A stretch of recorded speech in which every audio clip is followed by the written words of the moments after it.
ایمان ہے قول مصطفی۔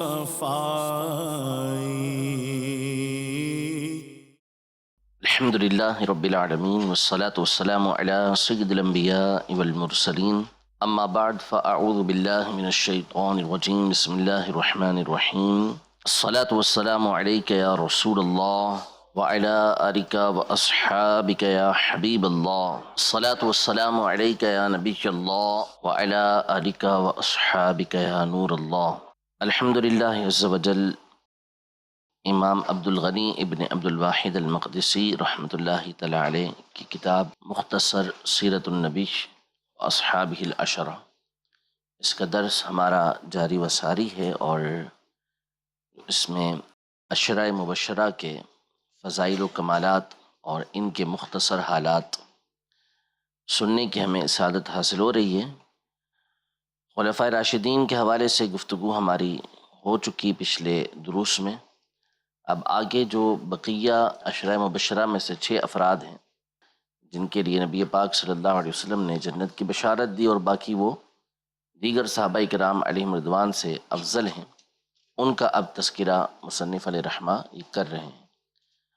تو ان سب میں سب سے پہلے جو تذکرہ کیا ہے وہ حضرت سیدنا ابو محمد طلحہ بن عبید اللہ، مشہور و معروف صحابی ہیں طلحہ بن عبید اللہ رضی اللہ تعالی عنہ۔ اول تو ان کا نسب ذکر کیا کہ ابو محمد طلحہ بن عبید اللہ ابن عثمان بن عامر بن عمرو بن کعب بن سعد بن تیم بن مرۃ بن کعب بن لؤی بن غالب یلتقی مع رسول اللہ صلی اللہ علیہ وسلم فی مرۃ بن کعب۔ آپ مسلسل دیکھتے ہوئے آ رہے ہیں کہ چاروں خلفائے راشدین کے نسب میں یہ وہاں تک نسب ذکر کرتے ہیں کہ جہاں جا کر ان کا نسب نبی پاک صلی اللہ علیہ وسلم سے مل جاتا ہے، یعنی پشتے ذکر کرتے چلے جاتے ہیں، جہاں جا کر نبی پاک صلی اللہ علیہ وسلم کے ساتھ ان کا نسب ملتا ہے وہاں جا کے ٹھہر جاتے ہیں۔ تو حضور پاک صلی اللہ علیہ وسلم کے جو آبا و اجداد ہیں، آپ کے جو دادا جان اوپر جا کے آتے ہیں، تو ان میں سے ایک مرہ بن کعب ہے۔ تو حضرت طلحہ بن عبید اللہ کا والد کی طرف سے جو سلسلہ چلتا ہے نسب کا، تو وہ حضرت مرہ بن کعب رضی اللہ تعالیٰ عنہ سے جا کر مل جاتا ہے۔ ویسے تو علماء نے یہ بات بیان کی ہے کہ خلفائے راشدین کے بعد جو باقی عشرہ مبشرہ ہیں وہ علی الاطلاق دیگر صحابہ کرام علیہم رضوان سے افضل ہیں، لیکن کیا ان کا آپس میں کوئی تفاضل ہے؟ ان کا آپس میں کوئی یہ بیان کیا گیا ہے کہ ان میں سے کون کس سے افضل ہے؟ تو بعض نے تو مطلقاً بیان کیا کہ نہیں، یہ 6 کے 6 یکساں ایک درجے کے اندر افضل ہیں، سب کا ان 6 افراد کا درجہ برابر ہے، جبکہ بعض نے ان میں سے بعض کے اوپر فضیلت بیان کی۔ جیسے بعض نے کہا کہ حضرت سیدنا ابو عبیدہ بن الجراح رضی اللہ تعالی عنہ یہ خلفائے راشدین کے بعد باقی عشرہ مبشرہ میں افضل ہیں۔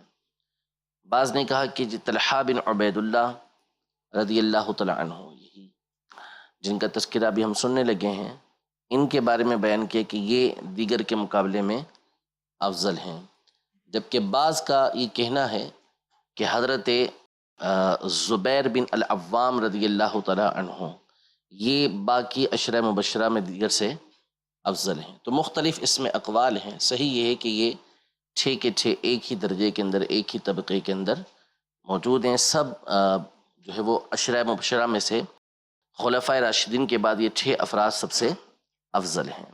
تو اب یہاں پر کچھ باتیں جو مصنف ہیں، صاحب کتاب ہیں، انہوں نے ذکر کی ہیں۔ والد کا نسب ذکر کرنے کے بعد والدہ کا نسب ذکر کرتے ہیں، فرماتے ہیں وَأُمُّهُ الصَّعْبَةُ بنت الحضرمی اخت العلاء بن الحضرمی واسم الحضرمی عبداللہ بن عباد بن اکبر بن عوف بن مالک بن عویف بن خزرج بن ایاد بن صدق اسلمت امہ وتوفیت مسلمتا، یعنی ان کی جو والدہ تھی ان کا نام الصعبہ تھا، اور پھر ان کا نسب ذکر کیا ہے، اور والدہ کی خصوصیت اور فضیلت بیان کی کہ یہ اسلام لے آئی تھیں اور اسلام ہی کی حالت میں دنیا سے گئیں۔ تو اسلام لے آئیں تو اس کا واضح مطلب کیا ہوا کہ نبی پاک صلی اللہ تعالیٰ علیہ وآلہ وسلم کی صحابیاں بن گئیں۔ تو یہ شرف ان کو حاصل ہوا کہ ان کی والدہ بھی صحابیہ تھیں، ٹھیک ہے۔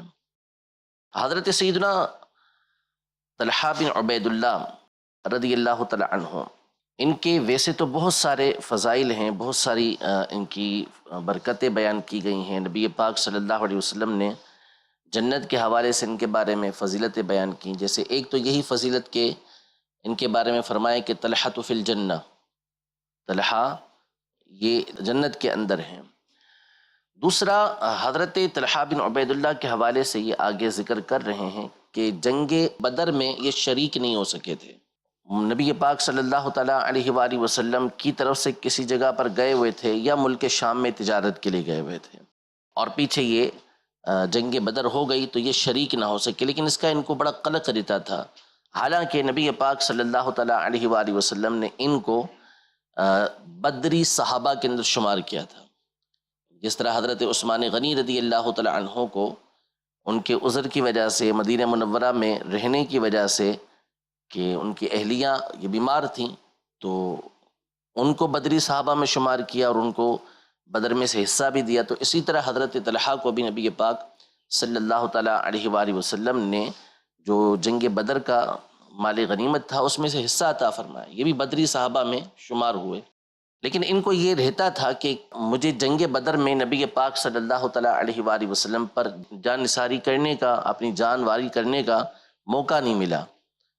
وہ کہا کرتے تھے کہ کبھی موقع ملا تو میں ثابت کر دوں گا، اس طرح ان کے الفاظ ہوتے تھے۔ تو جنگ احد کے اندر انہوں نے اپنی اس بات کو پوری طرح سے ثابت کیا کہ نبی پاک صلی اللہ تعالیٰ علیہ وآلہ وسلم پر احد کے میدان میں، جیسا کہ آپ جانتے ہیں کہ سخت ترین حملہ ہوا تھا اور آپ صلی اللہ تعالیٰ علیہ وآلہ وسلم اس میں زخمی بھی ہوئے تھے، زخم بھی آئے تھے آپ علیہ الصلوۃ والسلام کو۔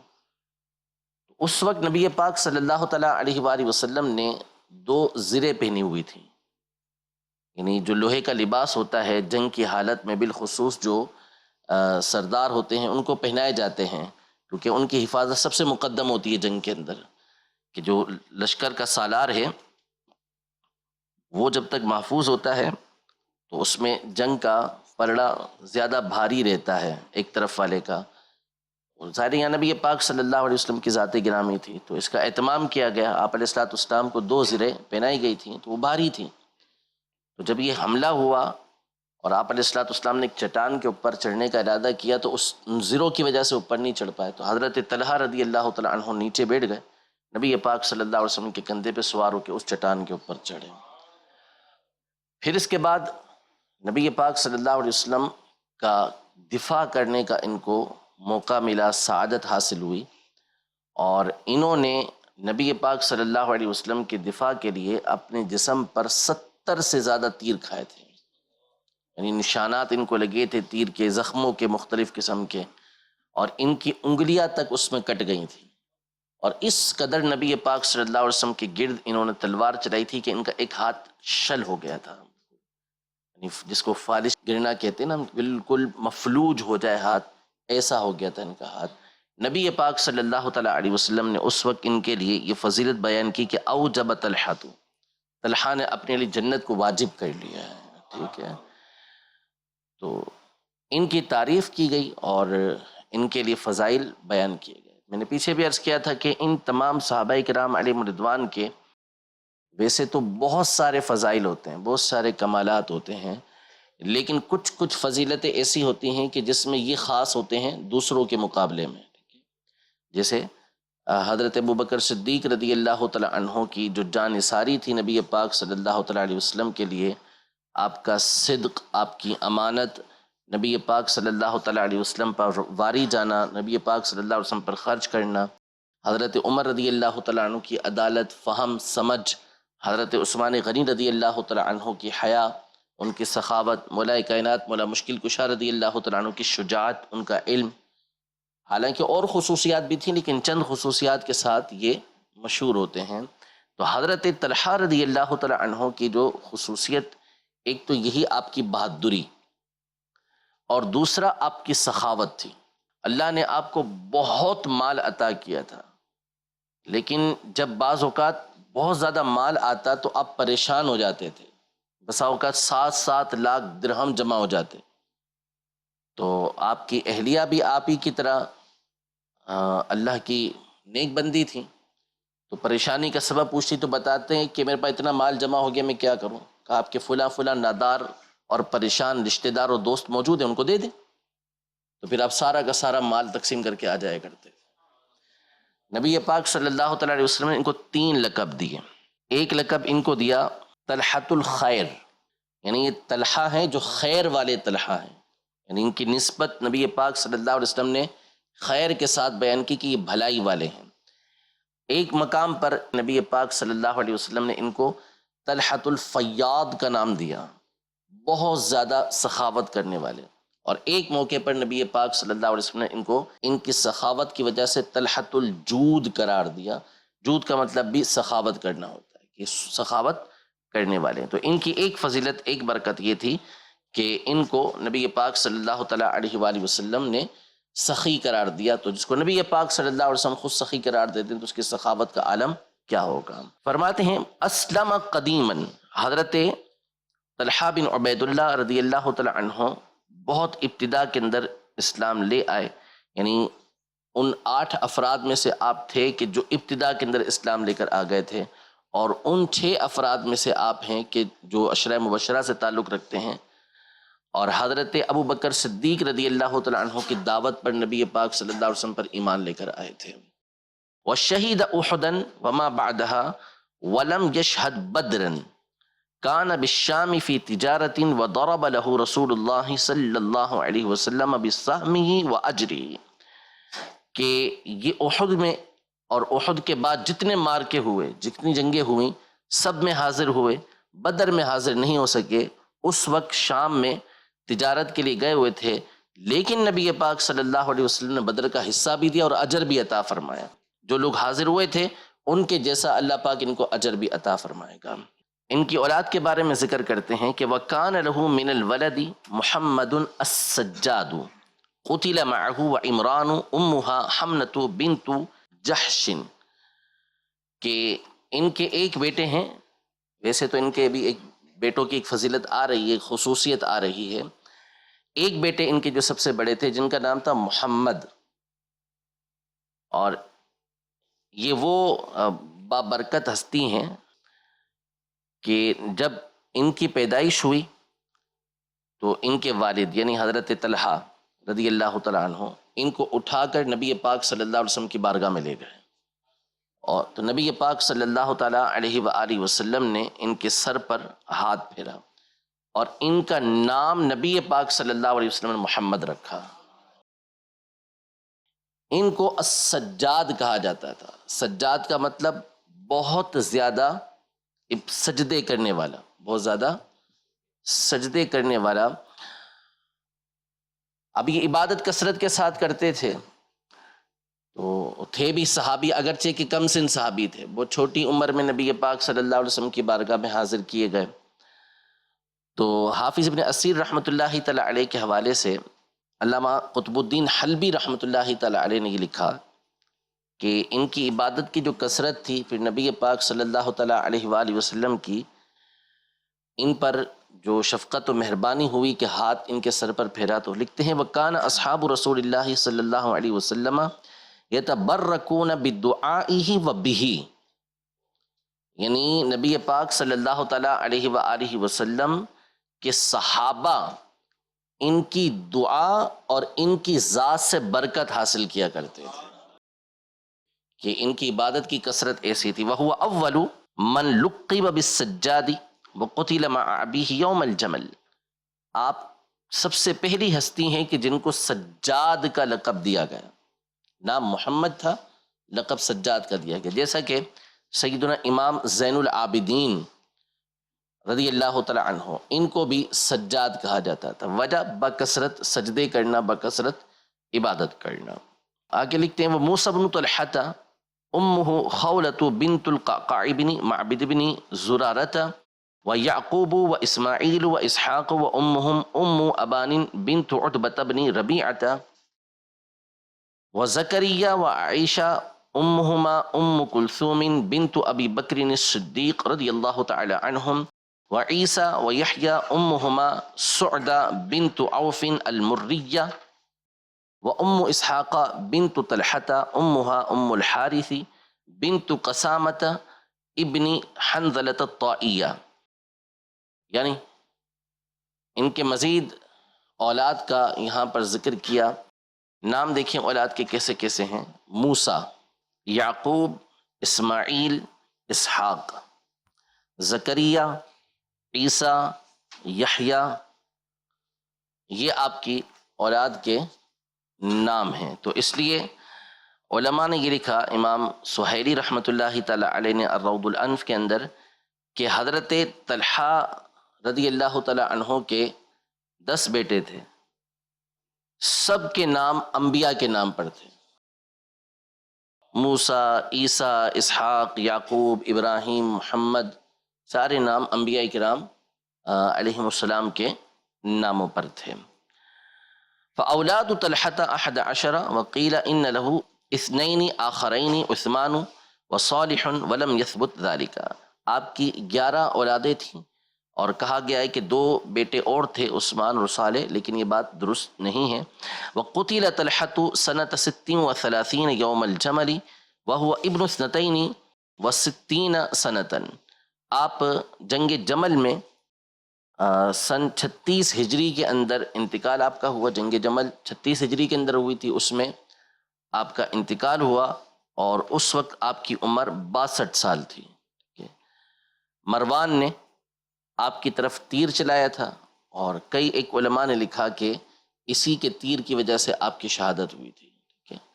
حضرت طلحہ بن عبید اللہ رضی اللہ تعالی عنہ کی، اور ان کے ساتھ ان کے شہزادے محمد السجاد جو تھے، یہ بھی اسی جنگ کے اندر شہید ہوئے تھے. نبی پاک صلی اللہ تعالیٰ علیہ وآلہ وسلم نے ان کی ایک فضیلت تو یہ بیان کی تھی کہ ان کو اور ان کے ساتھ جو حضرت زبیر بن العوام رضی اللہ تعالیٰ عنہ ہیں، ان دونوں کے بارے میں فرمایا تھا کہ یہ دونوں جنت میں میرے پڑوسی ہیں.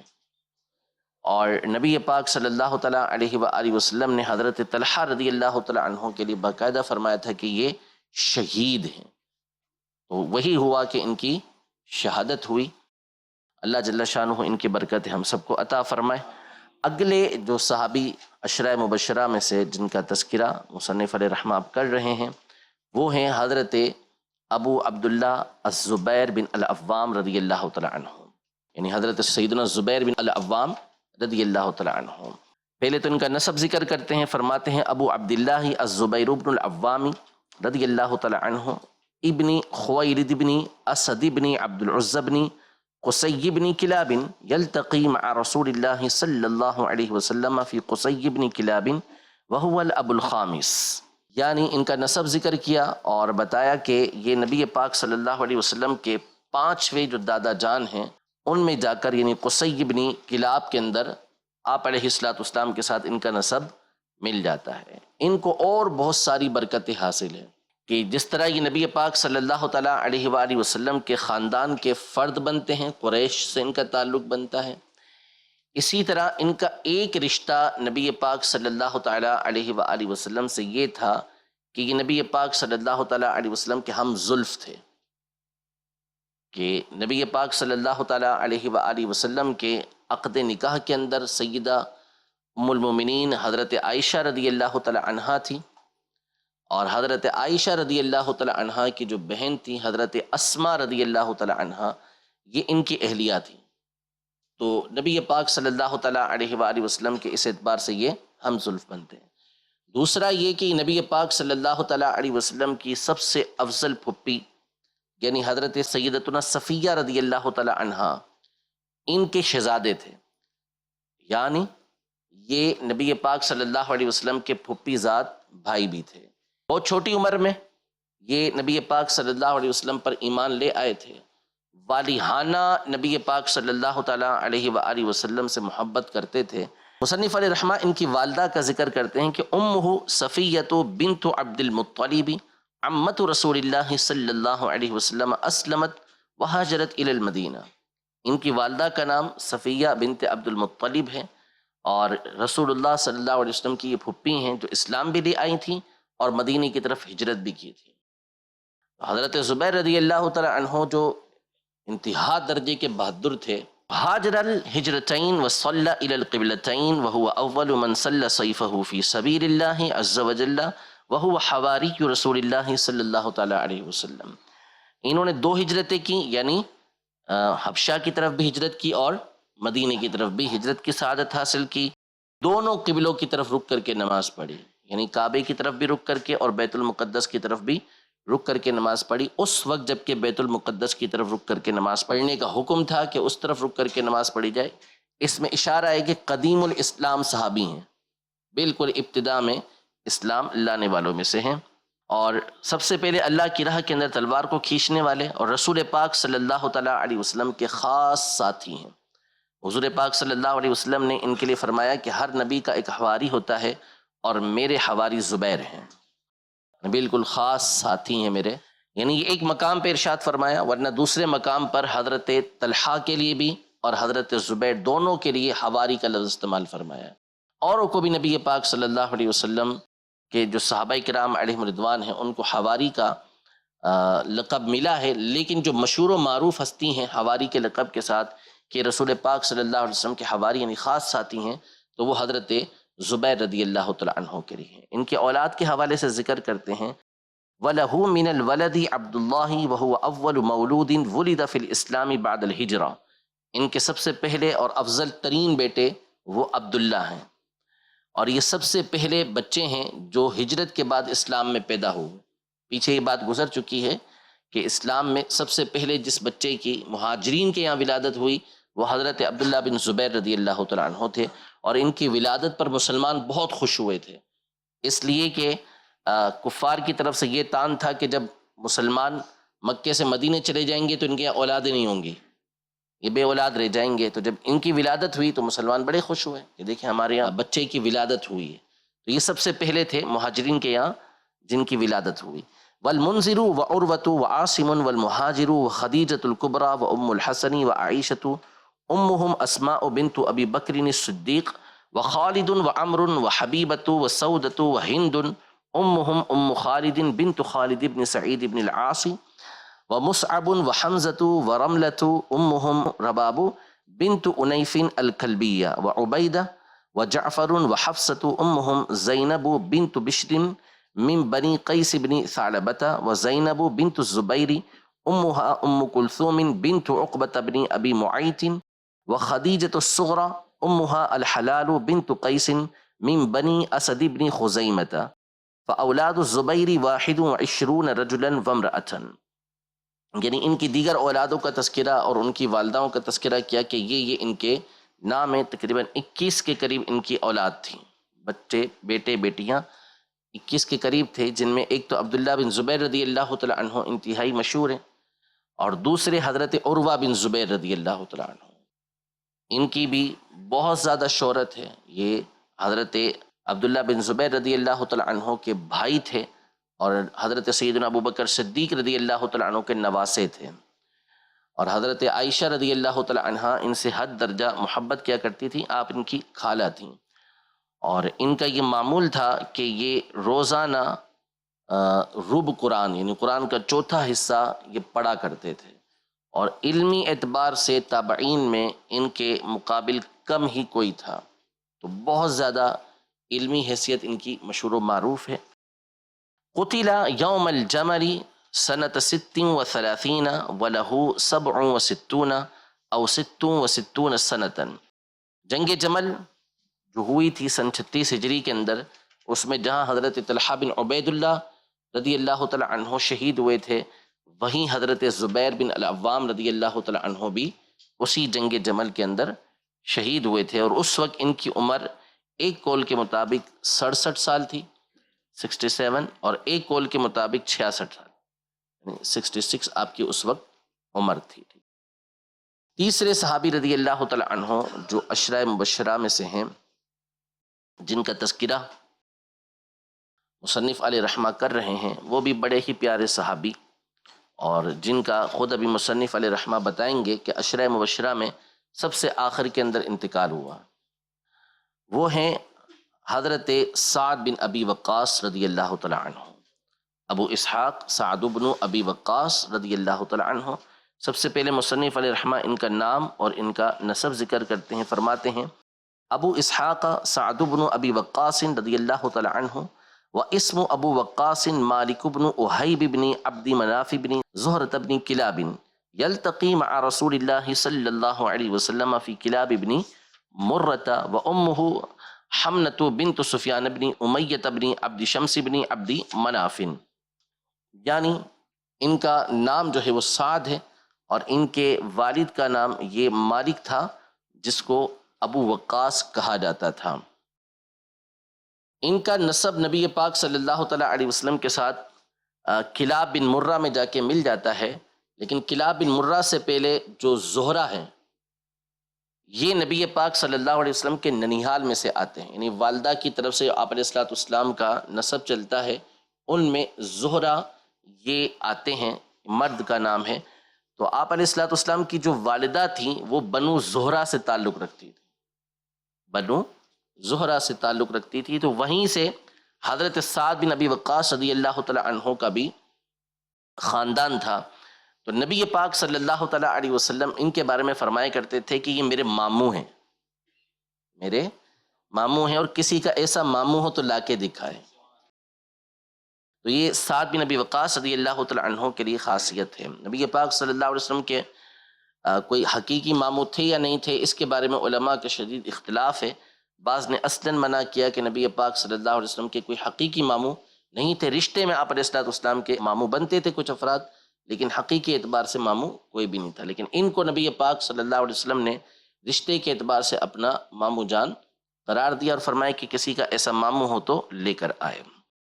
ان کے بھی بہت سارے فضائل ہیں، اور یہ وہ پہلی ہستی ہیں کہ جنہوں نے اللہ کی راہ کے اندر تیر چلایا، تیر چلانے والے سب سے پہلے ہیں، اور ان کا تیر چلانا ایسا تھا ایک موقع پر جنگ احد ہی کے موقع پر یا کسی اور جنگ کے موقع پر کہ نبی پاک صلی اللہ تعالیٰ علیہ وآلہ وسلم نے ان سے فرمایا تھا کہ یا سعد ارمی فدا کا ابی و امی، اے سعد تیر چلاؤ کہ میرے ماں باپ تم پر قربان جائیں، اور یہ عرب کے مشہور ترین تیر اندازوں میں سے ایک تھے۔ ان کے فضائل میں سے کچھ فضیلتیں علماء نے یہ بیان کی ہیں کہ امام حاکم اپنے مستدرک میں ایک حدیث مبارکہ لے کر آئے ہیں کہ نبی پاک صلی اللہ تعالیٰ علیہ وآلہ وسلم مسجد میں تشریف فرما رہے، اور 3 راتوں تک آپ علیہ الصلوۃ والسلام آتے رہے مسجد میں، یا مسجد میں ہی تشریف فرما تھے، اور آپ اللہ پاک کی بارگاہ میں یہ عرض کرتے تھے کہ اللہم ادخل من هذا الباب عبدا یحبک وتحبہ، اے اللہ اس دروازے سے اس بندے کو داخل کر، اس شخص کو داخل کر کہ جو تجھ سے محبت کرتا ہو اور تو اس سے محبت کرتا ہو۔ فدخل منہ سعد، تو اس دروازے سے حضرت سعد رضی اللہ تعالیٰ عنہ داخل ہوا۔ تو یہ اللہ کے محبوب اور یہ اللہ سے محبت کرنے والے تھے، اور ان کی ایک شان یہ تھی کہ نبی پاک صلی اللہ تعالیٰ علیہ وآلہ وسلم نے ان کے لیے دعا کی کہ اللہم استجب لہ اذا دعاک، اے اللہ جب بھی یہ تجھ سے دعا کریں تو ان کی دعا کو قبول فرما۔ تو یہ مستجاب الدعوات تھے، یعنی جو دعا اللہ پاک کی بارگاہ کے اندر کیا کرتے اللہ پاک اس دعا کو قبول فرمایا کرتا تھا۔ اور آپ بالکل ابتدا کے اندر اسلام لے کر آئے، بلکہ آپ نے خواب دیکھا تھا کہ میں جو ہے وہ کسی اندھیرے کے اندر ہوں اور بڑی مشکلات کے اندر ہوں، اور سمجھ نہیں آ رہا کہ کہاں جاؤں کدھر جاؤں، تو اتنے میں نے ایک روشنی دیکھی، ایک نور دیکھا، تو میں تیزی سے اس کی طرف لپکا، تو وہاں جا کے میں نے دیکھا کہ مجھ سے پہلے کچھ افراد جو ہیں وہ وہاں پر پہنچے ہوئے ہیں، تو پھر ان کی آنکھ کھل گئی، صبح ہوئی، یہ بے قرار تھے کہ کیا خواب ہے، تو نبی پاک صلی اللہ تعالیٰ علیہ وسلم سے ان کی ملاقات ہوئی، اور ان کو معلوم ہوا کہ نبی پاک صلی اللہ علیہ وسلم دعوت اسلام دے رہے ہیں۔ تو آپ نبی پاک صلی اللہ علیہ وسلم پر فوری ایمان لے کر آ گئے، اور اس وقت آپ کو پتہ چلا کہ آپ سے پہلے 3 افراد اور ایمان لا چکے ہیں، حضرت ابوبکر صدیق رضی اللہ تعالیٰ عنہ، حضرت مولا کائنات مولا مشکل کشا رضی اللہ تعالیٰ عنہ اور حضرت سیدہ خدیجہ رضی اللہ تعالیٰ عنہا. تو اپنے علم کے مطابق انہوں نے فرمایا کہ لقد رأیتنی وانی لثلث الاسلام، کہ میں اپنے آپ کو میں نے دیکھا کہ میں تیسرے نمبر پر اسلام لے کر آیا ہوں، تیسرے نمبر پر اسلام لے کر آیا ہوں. تو اس کا علماء نے یہ جواب دیا کہ یہ اپنی دانست کے مطابق، اپنے علم کے مطابق، ورنہ ظاہر ہے کہ کم از کم 4 افراد وہ تھے کہ جو ان سے پہلے ایمان لا چکے تھے. ایک حضرت ابوبکر صدیق رضی اللہ تعالیٰ عنہ، دوسرے حضرت علی رضی اللہ تعالیٰ عنہ، تیسرے حضرت زید بن حارثہ رضی اللہ تعالیٰ عنہ، اور چوتھے حضرت سیدہ خدیجہ رضی اللہ تعالیٰ عنہا. یہ ان سے پہلے ایمان لا چکی تھی. تو اس کا مطلب یہ ہوا کہ ابتدا میں ہی یہ اسلام لانے والوں میں سے تھے. آگے بیان کرتے ہیں کہ ان کی والدہ کا نام حمنہ بنت سفیان بن امیہ بن عبد شمس بن عبد مناف ہے. یہ کافرہ تھی. اور حضرت سعد رضی اللہ تعالیٰ عنہ فرماتے ہیں کہ کنت بارم بأمی، کہ میں اپنی والدہ کے ساتھ بہت زیادہ حسن سلوک کرنے والا تھا. جب میں اسلام لے آیا تو میری والدہ نے مجھ سے کہا کہ اے سعد، یہ کون سا دین تو نے اختیار کر لیا، اس کو چھوڑ دے. اگر تو اس کو چھوڑے گا نہیں تو میں کھاؤں گی پیوں گی نہیں، یہاں تک کہ مر جاؤں. اب یہ والدہ سے بہت زیادہ محبت کرتے تھے اور ان کے ساتھ حسن سلوک کرتے تھے. تو انہوں نے والدہ کو کہا کہ لا تفعلی یا امہ، اے والدہ، اے ماں، ایسا نہ کرو. لا ادع دینی، چاہے جو کچھ کر لو اپنے دین کو نہیں چھوڑوں گا. تو ایک دن ایک رات پورا اسی طرح گزرا. تو والدہ پھر پریشان ہو گئیں. صبح ہوئی، آپ نے کہا کہ اگر 1000 جانیں بھی ہوں گی اور ایک ایک کر کے ساری کی ساری نکلتی رہیں گی کہ ما ترکت دینی ھذا، میں اپنے اس دین کو کسی صورت نہیں چھوڑوں گا. ٹھیک ہے. تو جب ماں نے یہ دیکھا کہ یہ تو کسی صورت دین کو چھوڑے گا ہی نہیں، تو پھر اس نے کھا پی لیا. اس پر قرآن مجید فرقان حمید کی یہ آیت نازل ہوئی کہ وَإِن جَاهَدَاكَ عَلَىٰ أَن تُشْرِكَ بِي مَا لَيْسَ لَكَ بِهِ عِلْمٌ فَلَا تُطِعْهُمَا. یعنی والدین کے ساتھ پہلے حسن سلوک کا حکم دیا کہ وَوَصَّيْنَا الْإِنسَانَ بِوَالِدَيْهِ، کہ ہم نے انسان کو حکم دیا کہ وہ اپنے والدین کے ساتھ اچھا سلوک کرے. لیکن اگر وہ تجھے، یعنی والدین اگر تجھے مجبور کریں کہ تم میرے ساتھ کسی کو شریک بنا، یعنی اللہ کے ساتھ کسی کو شریک کر، تو فلا تطیعہما، ان کی اس معاملے میں اطاعت نہیں کرنا. ٹھیک ہے. والدین کی جو اطاعت ہوگی وہ نیکی کے کاموں میں، بھلائی کے کاموں میں، جائز کاموں کے اندر ہوگی، مباح کاموں کے اندر ہوگی، نہ کہ حرام کاموں میں، چے جائے کہ شرک کے اندر جو ہے وہ ان کی اطاعت و فرما برداری کی جائے. آگے فرماتے ہیں اسلم قدیما وکان یقول لقد رأیتنی وانی لثلث الاسلام وشہد بدرا والمشاہد کلہا مع رسول اللہ صلی اللہ علیہ وسلم. آپ نبی پاک صلی اللہ علیہ وسلم کے ساتھ بدر اور تمام کے تمام غزوات میں شریک ہوئے. وہو اول من رما بسہم فی سبیل اللہ، کہ آپ سب سے پہلے تھے کہ جنہوں نے اللہ پاک کی راہ کے اندر تیر چلایا. وَكَانَ رَبْيُهُ ذَلِكَ فِي جَيْشٍ فِيهِمْ أَبُو سُفْيَانَ لَقُوهُمْ بِالصَّدْرِ رَابِغٍ فِي أَوَّلِ سَنَةٍ قَدِمَ رسول اللہ صلی اللہ علیہ وسلم المدینۃ. آپ کا جو تیر چلانا تھا یہ اس لشکر کی طرف تھا کہ جس میں ابو سفیان موجود تھے. یعنی حضرت ابو سفیان رضی اللہ تعالی عنہ جس وقت ایمان لے کر نہیں آئے تھے تو کفار کے سردار تھے، پیشوا تھے. تو ایک لشکر لے کے، ایک قافلہ لے کے وہ جا رہے تھے. تو جب ان سے ٹکراؤ ہوا تو انہوں نے سب سے پہلے ان کے قافلے کے اوپر تیر چلایا. جب جھگڑا ہوا تو جھگڑے ہونے کی صورت میں سب سے پہلا تیر حضرت سعد بن ابی وقاص رضی اللہ تعالیٰ عنہ نے چلایا. تو یہ سب سے پہلے تھے جن کو اللہ کی راہ کے اندر تیر چلانے کی سعادت حاصل ہوئی. وَلَهُ مِنَ الْوَلَدِ مُحَمَّدٌ، ان کی اولاد میں سے ایک کا نام محمد تھا. وَعُمَرُ، دوسرے کا نام عمر تھا. عمر بن سعد جو مشہور ہے کربلا کے لشکر کے حوالے سے، کہ جو لشکر کا امیر تھا، جس لشکر نے کربلا والوں پر حملہ کیا تھا اور کربلا کے اندر جو خونی داستان ہوئی تھی اور جو کربلا والوں کے ساتھ ظلم و ستم ہوا تھا، اس لشکر کا جو سردار تھا یہی عمر تھا. ٹھیک ہے. عمر بن سعد صحابی نہیں ہے، تابعین میں سے بھی وہ نہیں کہ جو تابعین بالاحسان ہوں، جن کی تعریف قرآن کے اندر آئی ہے.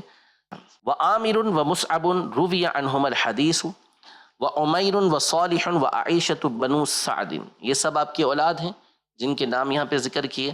مات بقصره فی العقیق علی 10 امیال من المدینہ، آپ عقیق کے مقام پر جو مدینہ منورہ سے 10 میل کے فاصلے پر ہے، وہاں اپنے گھر کے اندر آپ کا انتقال ہوا۔ حضرت عثمان غنی رضی اللہ تعالی عنہ کی جب شہادت ہوئی تھی تو اس کے بعد یہ مدینہ منورہ سے اس مقام پر چلے گئے تھے۔ یہ بالکل تنہا رہا کرتے تھے، فتنوں سے جھگڑوں سے دور رہتے تھے۔ تو اسی مقام پر مدینہ منورہ سے 10 میل کے فاصلے پر جو ان کا مقام تھا، وہاں ان کا وصال ہوا۔ وحمل على رقاب الرجال الى المدینة سنة 55 وهو ابن 70 فكان آخر العشرة وفاتا، یعنی 10 میل کا فاصلہ تھا، اس وقت کوئی بس نہیں تھی، کوئی جنازے والی گاڑی نہیں تھی، ٹھیک ہے نا، ظاہر ہے کہ اس زمانے میں یہ چیزیں نہیں تھیں، تو لوگوں کے کندھوں پر، یعنی اتنا رش تھا کہ کندھوں پر آپ کو مدینہ منورہ لایا گیا تھا 10 میل کے فاصلے پر، اور مدینہ منورہ میں پھر جنت البقیع کے اندر آپ کی تدفین ہوئی تھی۔ اور جس وقت آپ کا وصال ہوا تو اس وقت آپ کی عمر 70 سے کچھ زیادہ تھی، اور عشرہ مبشرہ میں سب سے آخر میں آپ نے وصال فرمایا۔ الحمدللہ یہ 3 صحابہ کرام علیہم رضوان کا تذکرہ کرنے کی ہمیں سعادت حاصل ہوئی۔ انشاءاللہ تبارک و تعالی مزید جو 3 صحابہ کرام علیہم رضوان ہیں ان کا تذکرہ اگلے درس میں کریں گے۔ رب العزت جل وعلا ہم سب کو نبی رحمت صلی اللہ تعالیٰ علیہ وآلہ وسلم کے صحابہ کرام علیہم رضوان کی عقیدت، محبت، تعظیم نصیب فرمائے، آپ کے اہل بیت اطہار کی محبت، الفت ہمیں ہماری آنے والی نسلوں کو اللہ پاک دن بدن بڑھتی ہوئی نصیب فرمائے۔